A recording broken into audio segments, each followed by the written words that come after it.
back out here trying to diagnose this no start issue with the Cherokee.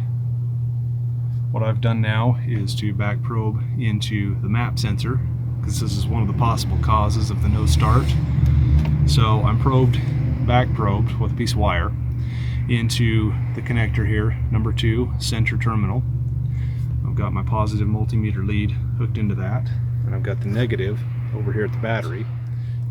You can see with the key on, we have 4.07 volts. We should be showing a sweep down when we put vacuum to it.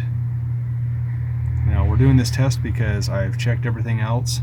I've checked the cam sensor, crank sensor, made sure the coil was triggering, and I can't figure out anything else. I'll tell you my theory in a moment. I'm going to show you this test first. So all we're going to do is, you can see my map sensor is hooked up to a vacuum pump. We're going to watch the voltage drop.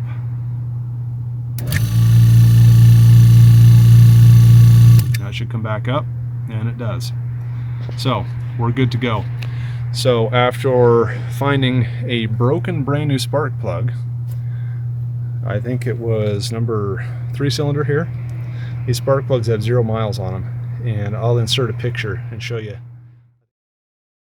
That was broken. I've replaced those all with a different brand of plug, brand new plugs, re-gapped them all. And we do show spark there, but I do not like the spark. I tried to get it on video. It just looks very weak, and my coil is testing bad according to the book, so I think that's where the problem lies.